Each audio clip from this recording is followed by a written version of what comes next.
May isang lihim na hindi nakikita na siyang humahawak sa direksyon ng buhay ng halos lahat ng taong kilala mo at posibleng ikaw man ay sakop nito nang hindi mo namamalayan. Ito ang nagtatakda kung sino ang uusad, sino ang hihinto, sino ang uunlad, at sino ang mabubuhay lamang sa pagtitiis. Hindi ito makikita sa laman ng bangko, hindi ito nasa pitaka, at hindi rin ito nakaasa sa takbo ng ekonomiya. Naninirahan ito sa isipan. At natuklasan ko ito sa pinakamahirap na paraan. Marahil ikaw rin ay nakaranas na nito ang pakiramdam na tila isinilang ka para matalo, na parang laging may kulang, na parang dumudulas ang pera sa iyong mga kamay, at ang mga pagkakataon ay tila laging napupunta sa iba. Nagising ka na bang pagod na pagod sa pakikipaglaban? Naisip mo na ba na ang tagumpay ay para lamang sa mga taong isinilang ng handa? Naitanong mo na ba sa sarili mo kung bakit ang ilan ay yumayaman ng paulit-ulit habang ang iba ay halos hindi makaalis sa kinalalagyan nila? Kailanman, hindi pera ang tunay na problema. Ang tunay na suliranin ay ang imaheng dala mo tungkol sa iyong sarili. Noong ako ay bata pa, wala akong ambisyon, hindi ako naniniwala sa sarili ko, at wala akong malalaking pangarap. Lumipat ako mula sa isang trabaho patungo sa iba, gumawa ng lahat ng uri ng mabibigat, paulit-ulit, at mekanikal na gawain, sa paniniwalang iyon na ang lahat ng inilaan ng buhay para sa akin. Hindi ko inisip na kaya ko pang umangat. At kapag ang isang tao ay hindi naniniwalang kaya niya, nasasanay siyang tumanggap ng kakaunti, kakaunting sahod, kakaunting respeto, kakaunting pag-asa para sa hinaharap. Ganyan nabubuhay ang karamihan, hindi dahil iyon ang gusto nila, kundi dahil natutunan nilang tingnan ang sarili bilang maliit lamang. At narito ang isang katotohanang kayang baguhin ang lahat, hinding-hindi ka kikita ng higit sa paniniwala mong karapat-dapat sa'yo. Hinding-hindi ka aakyat ng mas mataas kaysa sa imaheng mayroon ka tungkol sa sarili mo. Ang panlabas na mundo ay nagpapatibay lamang ng kung ano ang nakaukit na sa iyong isipan. Kung itinuturing mo ang sarili mo bilang karaniwang resulta lamang ang ibibigay ng buhay. Kung tingin mo sa sarili mo ay itinadhana sa pagkatalo, ang pagkatalo ay magiging araw-araw na karanasan. At madalas, hindi ito namamalayan ng mga tao. Iniisip nilang malas, politika, krisis, amo sa trabaho, implasyon, o kakulangan ng swerte ang dahilan. Ngunit ang tunay na maninira ay nasa loob. At tahimik itong kumikilos araw-araw. Nakita ko ito sa sarili ko noong akala ko ang hangganan ko ay ang magpalit ng gulong, magpaandar ng bomba ng gasolina, magbuhat ng mabigat, at sumunod sa utos. Hanggang sa may isang bagay na nagbago ng aking focus. At kapag nagbago ang focus, nagbabago ang lahat. Kapag binago mo ang paraan ng pagtingin mo sa sarili mo, ang mundo ay mapipilitang magbago rin. Ang iyong isipan ay isang matabang lupa. Lahat ng itinatanim mo rito ay tumutubo. Kung takot ang itatanim mo, kakapusan ang lalaki. Kung pagdududa ang itatanim mo, kabiguan ang aanihin. Ngunit kung katiyakan ang itatanim mo, resulta ang lalago. Ang nakararami ay tinuruan na matakot sa pera, maghinala sa tagumpay, at maniwalang ang pagyaman ay kasalanan, panganib o ilusyon. Pagkatapos ay nagtataka sila kung bakit palagi silang nahihirapan sa pagbabayad ng mga bayarin. Napansin mo na ba na maraming tao ang nagtatrabaho buong buhay, ngunit nauwi pa rin sa pagod, sa utang, at sa pagkadismaya? Hindi ito kakulangan sa pagsisikap. Ito ay labis na di nakikitang pagsabotahe sa sarili. Tinatanggap ng isipan bilang utos ang mga salitang inuulit mo araw-araw, hindi ito para sa akin. Iba ang mga mayayaman. Wala akong galing sa paghawak ng pera. Ang mga linyang ito ay nagiging panloob na mga utos. At ang isipan, na masunurin, ay ginagawa ang lahat upang patunayan na tama ka. May mas malalang bilangguan kaysa sa kahirapan sa pera. Ito ay ang kahirapan ng pagkakakilanlan. Kapag naniwala kang isinilang ka para matalo, matatalo ka kahit pa ang pagkakataong manalo ay nasa harap mo na. Iurong mo ang mga desisyon, magdududa ka sa sarili mo, tatanggap ka ng mumunting piraso, at makakaramdam ka ng pagkakasala kapag ikaw ay umuunlad. At kapag sinubukan mong umalis sa ganitong kalagayan ang sarili mong isipan ang hihila sa iyo pabalik sa dati mong kinalalagyan. Dahil ang pamilyar, kahit masakit, ay tila ligtas. Ngunit narito ang isa pang katotohanang kakaunti ang may lakas ng loob na tanggapin, ang seguridad ay hindi nagbubunga ng kasaganaan. Ang ginhawa ay hindi nagtatayo ng hinaharap. Ang hindi komportableng pagbabago ng sariling pagkakakilanlan ang nagbubukas ng pinto patungo sa lahat ng iyong ninanais. Hindi kailanman ginagantimpalaan ng mundo ang potensyal. Ang ginagantimpalaan nito ay ang pagkakakilanlang buong loob mong inaangkin. Kapag nakita mo ang sarili mo bilang isang nagwawagi, sisimulan mong kumilos bilang isang nagwawagi. At kapag kumilos ka bilang nagwawagi, ang mga pagkakataon ay magsisimulang tumugon. Nakita ko ang mga simpleng tao na ganap na nabago ang kanilang buhay sa pamamagitan lamang ng pag-aayos kung paano nila tinitingnan ang sarili nila. Mga taong dati kumikita ng kaunti at ngayoy kumikita ng malaki. Mga mahiyain na naging huwaran. Mga punang takot na ngayoy nagbibigay inspirasyon sa marami. Ang pera ay sumunod lamang sa bagong pagkakakilanlan. Sapagkat ang pera ay hindi pumupunta sa lugar na pinaghaharian ng desperasyon. Ito ay pumupunta sa lugar na may malinaw na direksyon ng isipan. Ipinapakita ng sunod-sunod na pag-aaral na ang ugnayan ng mga tao sa pera ay mas nakaugat sa damdamin kaysa sa lohika. Ang mga taong nakakaramdam ng pagkakasala tuwing naghahangad ng mas marami ay kadalasang sinisira ang sarili nilang pag-angat, negosyo, at pamumuhunan. Samantalang ang mga taong inuugnay ang pera sa kalayaan ay mas mabilis umuunlad. Hindi hinahabol ng isipan ang katotohanan, hinahabol nito ang pagkakatugma sa mga pinaniniwalaan mo. Hinuhubog nito ang realidad upang umangkop sa kasalukuyan mong pagkakakilanlan. At marahil sa sandaling ito, tahimik mong tinatanong ang sarili, ito ba ang pumipigil sa akin? Baka hindi kakulangan sa pagsisikap ang dahilan, kundi labis na mga maling paniniwala. Baka ang problema ay hindi nasa labas, kundi nasa loob. Karamihan sa mga tao ay gustong baguhin ang kanilang buhay, pero ayaw baguhin ang kanilang pagkatao. Gusto nila ng bagong resulta habang dala pa rin ang lumang pag-isip. At iyan ay imposible. Ang buhay ay sumusunod lamang sa taong may kontrol sa loob ng sarili. Hindi ka isinilang para matalo. Tinuruan ka lamang na isipin na normal ang matalo. At kung ano ang pinaniniwalaan mo ay nagiging tahanan mo. Ngunit pwedeng magbago ang lahat kapag nagpasya kang sapat na. Kapag winasak mo ang tahimik na kasunduan mo sa pagiging katamtaman. Kapag tumigil ka ng humingi ng pahintulot para mangarap ng malaki. Malinaw kong naaalala ang sandaling na pagtanto kong may mali sa akin. Sobrang sipag ko noon, ngunit hindi umaangat ang buhay ko. Palagi akong pagod, bigo, walang direksyon, at may pakiramdam na parang may sirang bahagi sa loob ko. Nakikita kong umaasenso ang iba at tinatanong ang sarili, bakit hindi ako? Hindi pala ang mundo ang problema. Ang problema ay ang imahen na dala ko tungkol sa aking sarili. At hanggat hindi iyon nagbabago, walang nagbabago. Ngunit nang magbago iyon, nagbago ang lahat. Dahil hindi tumutugon ang buhay sa kung ano ang gusto mo. Tumutugon ito sa kung ano ang pinaniniwalaan mong ikaw. Kung pakiramdam mo ay hindi ka isinilang para magtagumpay, baka hindi pa naipapakita sa iyo na pwedeng iprogram muli ang isipan. Baka wala pang nagturo sa iyo na ang paniniwala ay hindi katotohanan, kundi paulit-ulit lamang na emosyon. Baka dala mo ang isang kwento na hindi naman talaga sa iyo. Ngunit simula ngayon, pwede nang magsimulang magbago ang lahat. Dahil ang kamalayan ang unang hakbang tungo sa kalayaan. At kapag nakita mo ang hindi nakikitang kulungan, matutuklasan mong bukas pala ang pinto sa simula pa lamang. Sa mahabang panahon, inakala kong ang pagbabago ng buhay ay tungkol sa paglipat ng lungsod, ng trabaho, o ng amo. Ngunit ang tunay na pag-ikot ng takbo ng buhay ko ay nang magbago ang nangyayari sa pagitan ng aking mga tainga. Nakakita ako ng isang aklat na pinamagatang Think and Grow Rich at sa unang pagkakataon, may isang taong nagsaad sa mga salita ng matagal ko nang hindi maunawaan, ang yaman ay unang isinisilang sa isipan bago mapunta sa bulsa. Hindi ko agad na unawaan ang lahat, ngunit may isang pangungusap na paulit-ulit na tumitibok sa loob ko araw at gabi, nagiging ikaw kung ano ang madalas mong iniisip. Mula roon, gumawa ako ng isang pasyang tila kabaliwan para sa lahat ng nasa paligid ko. Iniwan ko ang isang matatag na trabaho sa bombero at nagsimula ng isang negosyo sa paglilinis mula sa wala. Walang karanasan. Walang diploma. Walang mamumuhunan. Isang matigas na paniwala lamang sa isipan na hindi na ako ang dating bersyon ng sarili kong basta na lang nabubuhay. Sa loob ng 12 buwan, ang negosyong iyon ay kumita ng mahigit 5,600,000 piso sa unang taon. Hindi iyon swerte. Iyon ay pagkakakilanlan. Tumigil na akong umasal bilang taong kontento sa kaunti at nagsimulang kumilos bilang taong maraming inaasahan sa buhay. Ang isipan ang lumilikha ng huwaran. Ang pera ay sumusunod lamang sa huwarang iyon. At dito, kailangan kong sandaling huminto.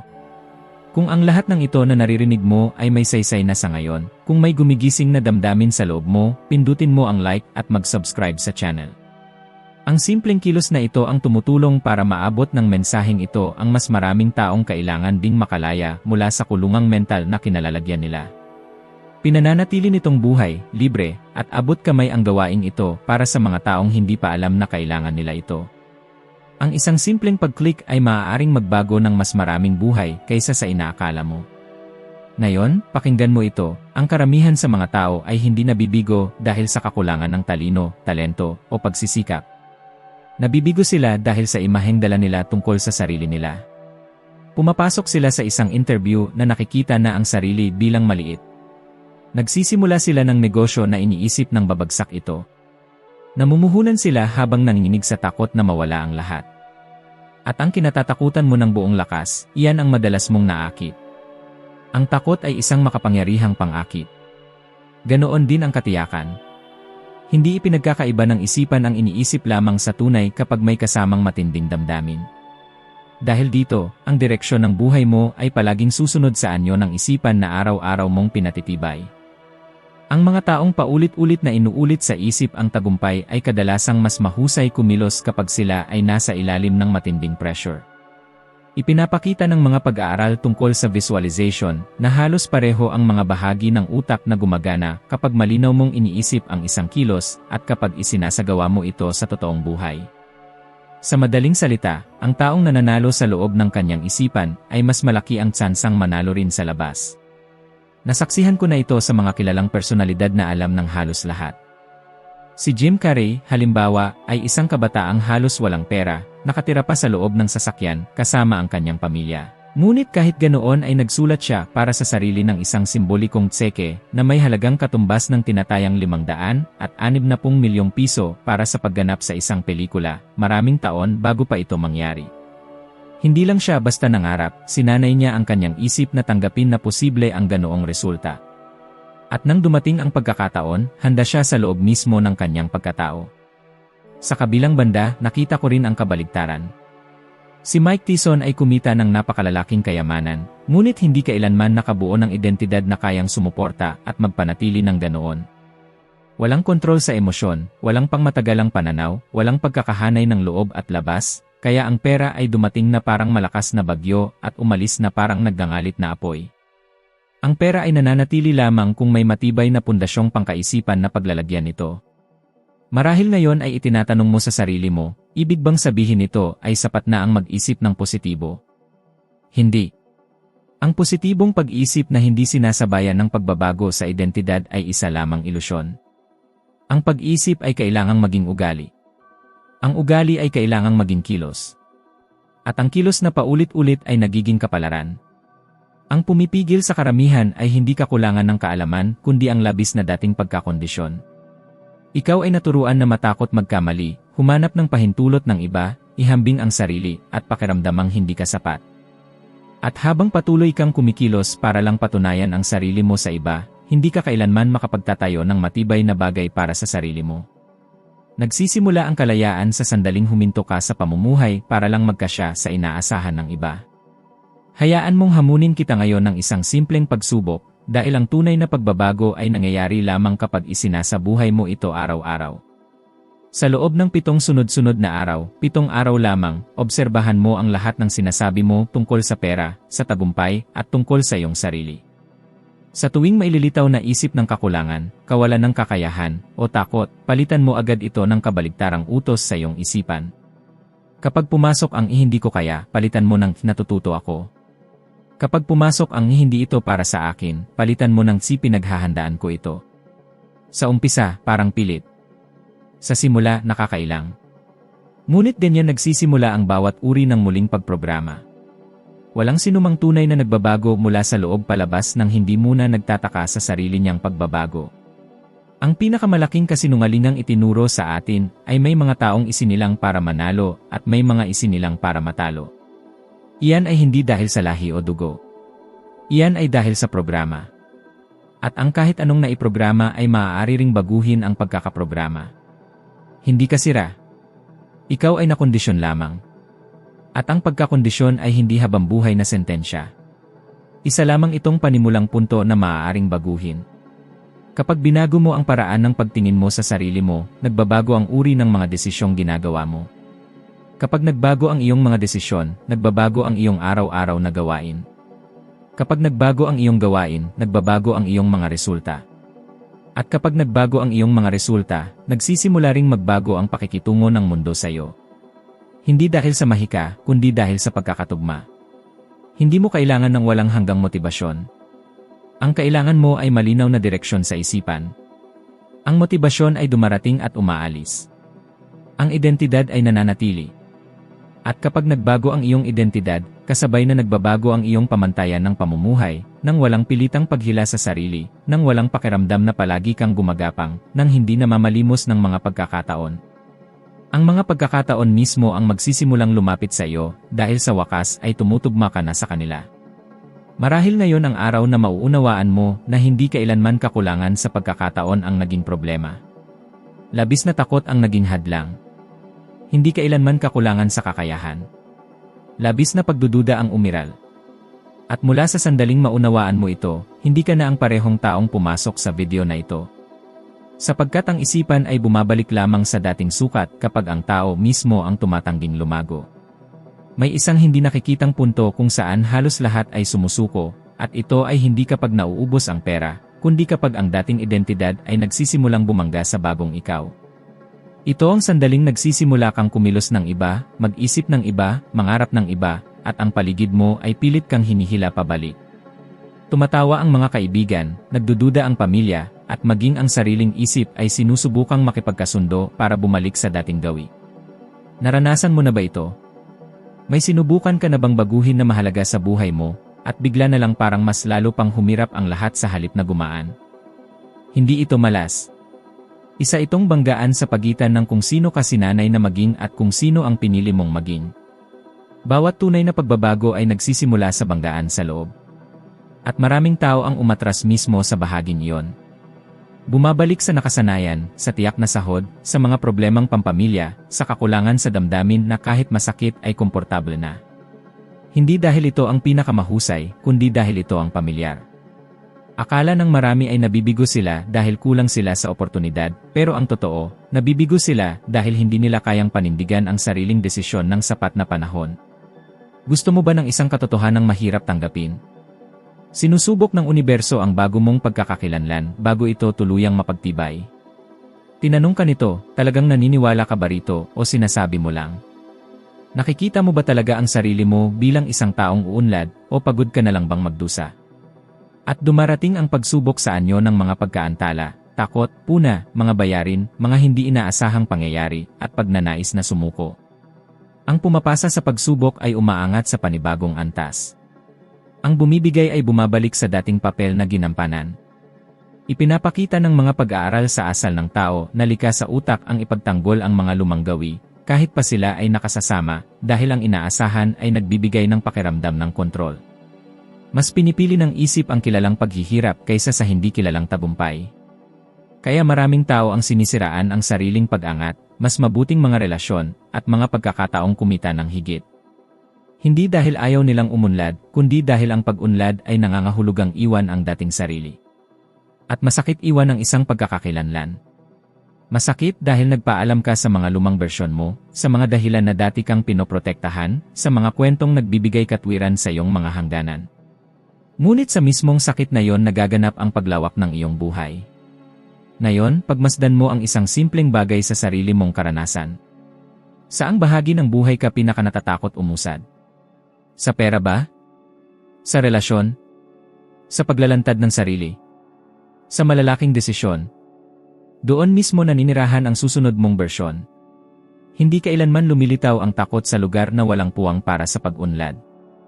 Lumilitaw ito sa mismong pintuan ng susunod na antas.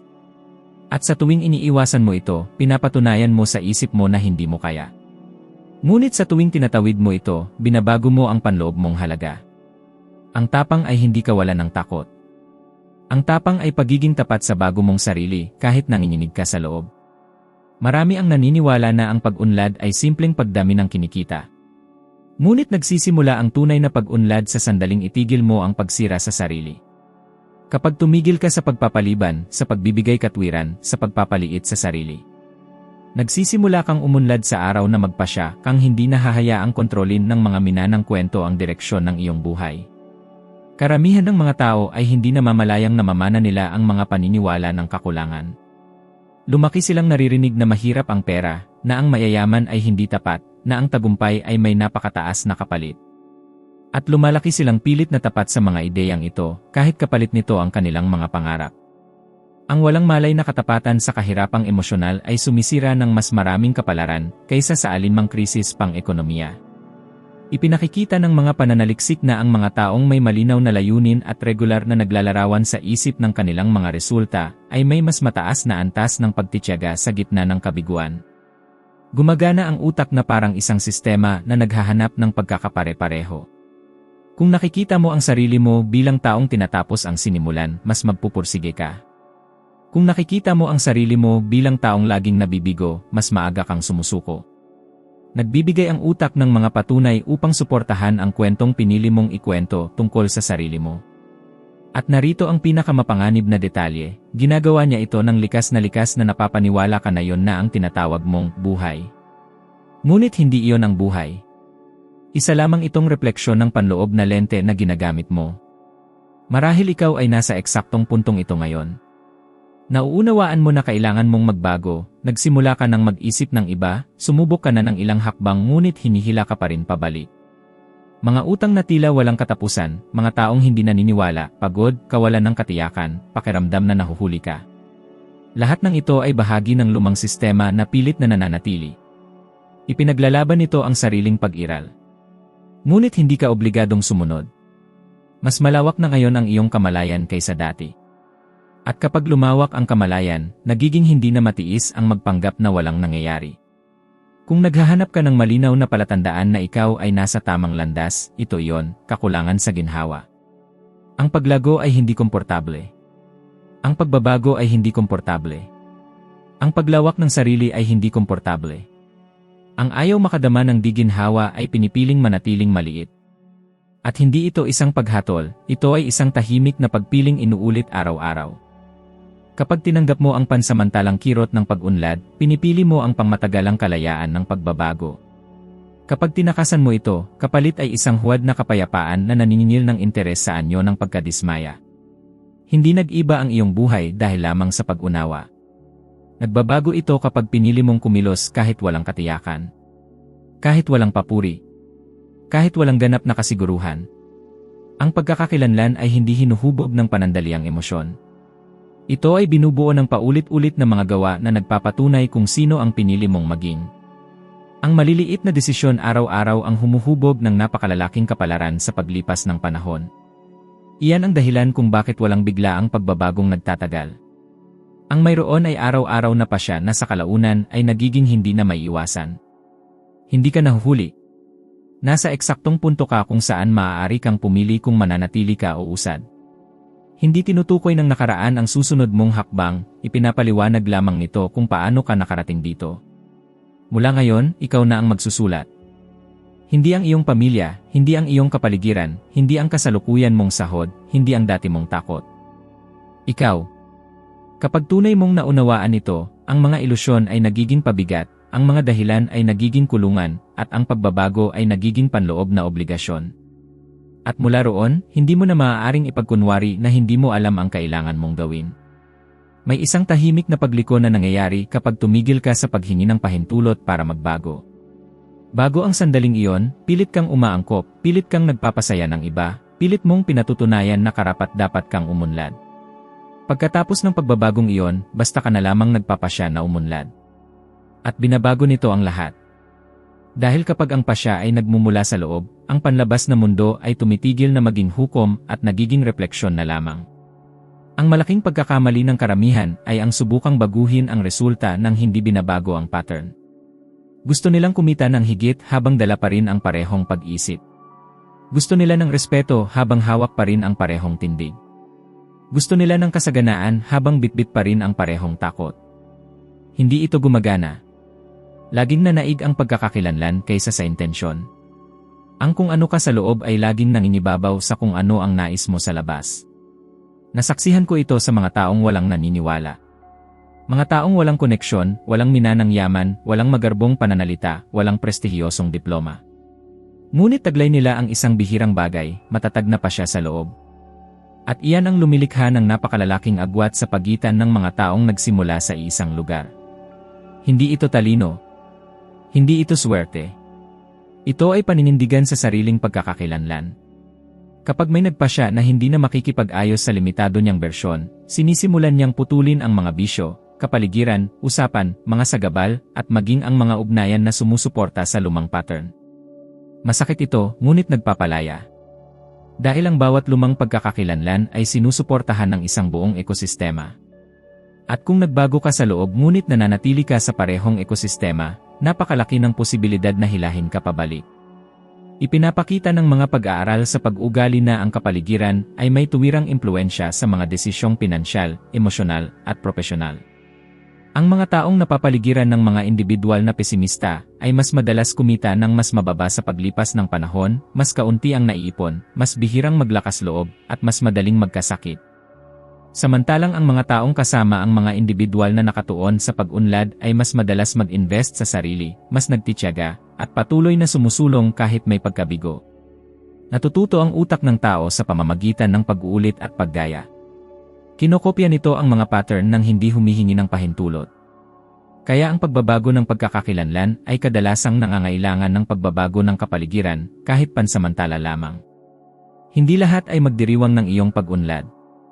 May mga taong kaya ka lamang tiisin hanggat nananatili kang maliit. Marahil ay naramdaman mo na ito. Kapag nagsimula kang magsalita ng kakaiba, mag-isip ng kakaiba, mangarap ng kakaiba, may magsasabi na nagyayabang ka na sobra ka ng ambisyoso, na lumilipad sa himpapawid ang isip mo. Hindi ito puna sa iyong kilos. Ito ay takot sa sariling limitasyon na nakikita nila sa iyo. Kapag ikaw ay lumalago, ipinapakita mo sa iba ang mga bagay na wala silang lakas ng loob na gawin. At iyon ang masakit sa kanila. Ang paglago ay isang tahimik ngunit revolusyonaryong gawain. Nakita ko rin ito ng malinaw sa mga kilalang tao. Si Oprah Winfrey ay isinilang sa matinding kahirapan, dumanas ng pagtanggi, pang-aabuso, at kabiguan sa simula ng kanyang karera. Ngunit nagtayo siya ng isang panloob na pagkakakilanlang napakatatag kaya walang pagtanggi ang nakapagpahinto sa kanya. Hindi lamang siya naghahangad ng tagumpay, nakikita niya ang sarili bilang isang taong itinakdang makaapekto sa milyon-milyon. Sa kabilang banda, nakita ko rin ang mga pampublikong personalidad na nakamit ang kasikatan, yaman, at kapangyarihan ng napakabilis, ngunit wala silang emosyonal na istruktura at pagkakakilanlan upang panindigan at panatilihin ang lahat ng iyon. Ang naging bunga ay pagbagsak, mga bisyo, pagkalugi at personal na kabuluhan. Pinapalakas ng pera kung ano ang matagal nang nasa loob mo. Kung malinaw ang isipan mo, lalo nitong pinatitingkad ang kalinawan. Kung magulo ang loob mo, lalo rin nitong pinalalala ang kalituhan. Narito ang isang prinsipyong bihirang ituro, ang kasaganaan na walang matatag na identidad ay humahantong sa pagkawasak. Ang identidad na walang kasaganaan ay nagbubunga ng matinding pagkadismaya. Kailangang magkasabay ang dalawa. Walang silbi ang malaking kinikita sa labas kung nananatili kang maliit sa loob. May kapalit iyon na hindi kayang bayaran ng kahit anong halaga sa bangko. At wala ring saysay ang pagiging kahanga-hanga sa loob kung tumatanggi kang matutong umunlad sa panlabas na mundo. Nagiging isang uri iyon ng emosyonal na kulungan na nagpapanggap na kababaang loob. Ngayon, magtanong ka ng totoo sa sarili mo, kaninong bersyon ka tapat sa araw na ito? Sa iyo bang nakaraan o sa iyo bang hinaharap? Araw-araw, pinipirmahan mo ang katapatan na yan kahit hindi mo namamalayan. Bawat maliit na desisyon ay isang tahimik na boto. Kapag nagising ka at sinunod mo ang takot imbes na ang layunin, ibinibigay mo ang boto mo sa lumang ikaw. Kapag kumilos ka kahit nanginginig ang loob mo, ibinibigay mo ang boto sa hinaharap mong sarili. Ang identidad ay hindi nabubuo sa magagandang salita, kundi sa maliliit na pagpiling ginagawa kapag walang nakakakita. Ipinapakita ng mga pag-aaral na ang mga taong inuuna ang pag-iwas sa pagkakamali at palaging ipinagpapaliban ang mahahalagang desisyon ay nag-ipon ng mas maraming panghihinayang sa buong buhay kaysa sa mga nagkamali habang sumusubok. Mas masakit ang pagsisisi sa hindi pagsubok kaysa sa pansamantalang pagkabigo. Ang pagkabigo ay nagtuturo. Ang panghihinayang ay dahan-dahang umuubos. Ang umiwas sa pagkakamali ay umiwas din sa pag-usad. Walang paglago kung walang alitan. Walang pag-abante kung walang panganib. Ang mayroon lamang ay ang ilusyon ng seguridad na kapalit ang sariling kadakilaan. Kung patuloy mong gagawin ang eksaktong ginagawa mo noon, eksakto ring resulta ang patuloy mong makukuha. Hindi ito parusa. Ito ay pagkakatugma. Iwinawasto lamang ng buhay ang padron na pinanghahawakan mo. At maaaring masakit pakinggan ito ngayon, ngunit ito rin ay nakapagpapalaya. Dahil kung ang lahat ay padron, ang lahat ay maaari ring baguhin. Hindi ka bihag ng iyong nakaraan. Bihag ka lamang ng mga kaisipang galing dito na patuloy mong bitbit. Marahil nasa puntong nararamdaman mong kailangan mong pumili sa pagitan ng pag-apruba at ng pag-usbong. Sa pagitan ng ginhawa at ng paglago. Sa pagitan ng pagiging predictable at ng pagiging hindi mapipigilan. Karamihan ay pinipili ang pagiging predictable. Hindi dahil masaya sila, kundi dahil pamilyar ito. Iilan ang pumipili ng pagiging hindi mapipigilan. Sila ang bumubuo ng mga realidad na tinatawag ng iba na swerte. Ngunit ang swerte ay tiyaga lamang na nakamaskara para sa mga tumitingin mula sa labas. Hindi mo kailangang kumbinsihin ang sinuman sa iyong bagong direksyon. Kailangan mo lamang manatili rito ng sapat na katagalan hanggang ang mga resulta na ang mismong magsalita para sa iyo. At kapag nagsalita na ang mga ito, wala nang argumento ang makapapatahimik sa kanila. Dahil ang tanging otoridad na hindi kayang pasinungalingan ay ang nakikitang pagbabago. Darating ang sandaling mauunawaan mong hindi na ito tungkol sa pagkatuto ng bago, kundi sa pagtigil sa pagsabotahe ng mga bagay na matagal mo nang alam. Karamihan sa mga tao ay umuubos ng impormasyon na parang nangungolekta ng mga pangako, ngunit patuloy na nabubuhay na parang nag-impok ng mga dahilan. Nakikinig sila, nanonood, sumasang-ayon, nadadala ng damdamin at kinabukasan ay bumabalik rin sa dati. Hindi dahil nakalimutan nila, kundi dahil nakatali pa rin sila sa lumang identidad.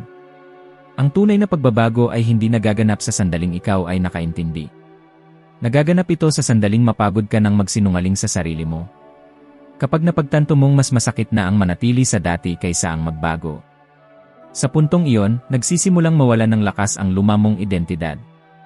At dito pumapasok ang isang bagay na halos walang gustong marinig, ang disiplina ay hindi parusa, ito ay proteksyon. Pinoprotektahan ka ng disiplina laban sa mahina mong bersyon sa mga araw na nawawala ang gana. Ang motibasyon ay pabago-bago. Ang emosyon ay pabago-bago. Ang identidad ay hindi pwedeng ganyan. Kung aasa ka lamang sa gana para umunlad, mas maraming oras ang gugugulin mo sa pagsisimula kaysa sa pagtatapos. Ang mga taong tunay na nagbabago ng buhay ay hindi ang pinakamainspirado, kundi ang pinakanakatali sa kanilang mga desisyon. Nagpapasya sila at pagkatapos ay ipinagtatanggol nila ang pasyang iyon, kahit walang pumapalakpak, kahit tila walang nangyayari sa labas, kahit hindi pa nakikita ang mga resulta. Dahil nagbago na sila sa loob. May isang pag-unawa na lubusang binabago ang ugnayan ng tao sa oras. Ang pagkaantala ng resulta ay hindi tanda ng kabiguan, ito ay tanda ng pag-ugat. Ang anumang bagay na masyadong mabilis tumubo pero walang matibay na ugat ay natutumba sa unang malakas na hangin. Kaya maraming tao ang biglang yumayaman at kasing bilis ding nawawalan. Kaya marami ang sumasabog sa simula at biglang nawawala. Kaya marami ang nabubuhay sa paulit-ulit na siklo, umaangat, bumabagsak, nang angakong magsisimula muli, umaangat ulit, at muling bumabagsak. Kulang sa ugat. Kulang sa matibay na pagkakakilanlan bago ang paglawak.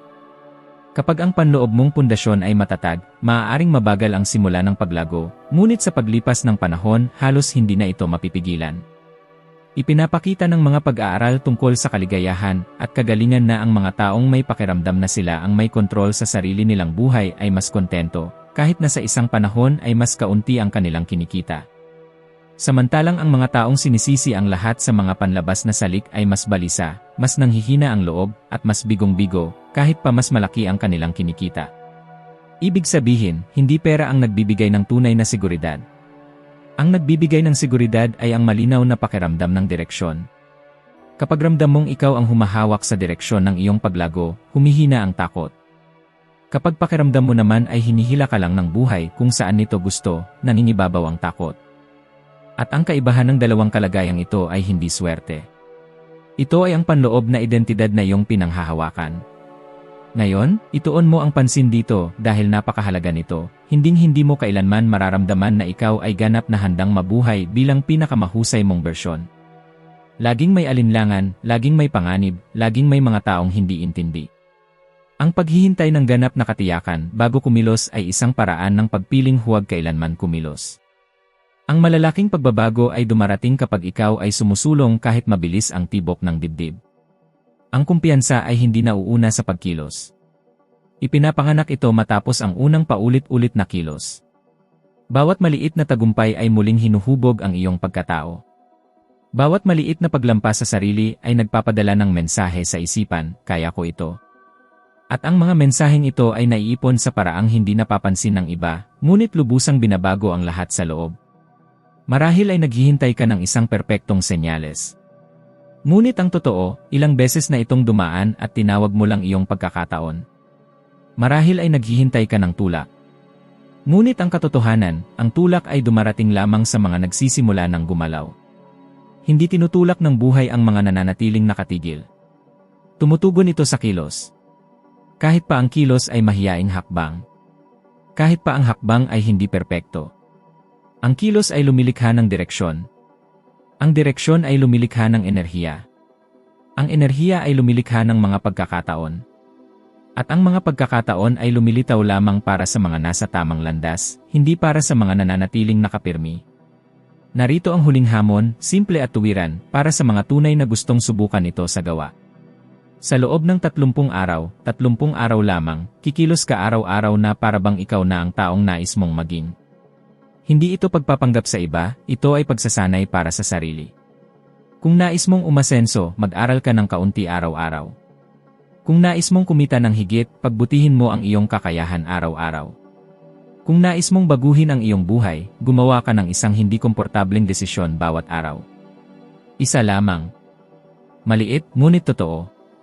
At sa pagtatapos ng 30 araw na yon, hindi mo lamang makikita ang mga pagbabagong panlabas. Makikilala mo ang iyong sarili na nagbago sa loob. At kapag nagbago ang identidad, ang mga resulta ay kusa ng hahabol. Maaari kang magpatuloy sa pamumuhay bilang taong tumutugon lamang sa mundo, o maaari kang magsimulang mamuhay bilang taong nagtatayo nito. Maaari kang magpatuloy sa paghihintay na ikaw ay piliin, o maaari mong simulan ang pagpili sa iyong sarili. Maaari mong ipagpatuloy ang pag-uulit ng kwentong naglilimita sa iyo, o maaari mong simulan ang pagsulat ng kwentong magpapalaya sa iyo. Walang anumang bagay sa labas mo ang kailangang magbago muna. Ang tanging kailangang magbago ay kung sino ang pinaniniwalaan mong ikaw ay kapag walang nakakakita. Dahil ang mundo ay nagbabago lamang para sa mga nagbabago sa loob. At kapag nangyari yon, wala nang balikan. Sapagkat pagkatapos mong masilayan kung sino ang maaari mong maging, ang maging mas mababa pa roon ay nagiging hindi na matiis. May isang makapangyarihang bagay na nangyayari ngayon, kahit hindi mo pa ito masukat sa mga bilang, kahit wala pang nakapapansin sa iyong paligid. Kapag ang isang katotohanan ay pumasok sa isipan, nagsisimula itong kumilos ng tahimik. At unti-unti, nagbabago ang mga pasya, nagbabago ang mga pagpili, nagbabago ang mga usapan, nagbabago ang mga landas. Minsan ang pagbabago ay napakapino sa simula na parang walang nangyayari, ngunit sa loob, ang lahat ay nagsisimula ng mag-ayos sa tamang ayos. At marahil ay may naiisip ka ng isang tao. Isang taong pinanghihinaan ng loob, isang taong laging sinasabing hindi siya isinilang upang magtagumpay, isang taong pasan ang bigat ng pagdududa, ng kakulangan, ng takot na sumubok. Kung may kabuluhan sa iyo ang mensaheng ito, huwag mo lamang itong itago para sa sarili mo. Ibahagi mo ang bidyong ito sa taong iyon.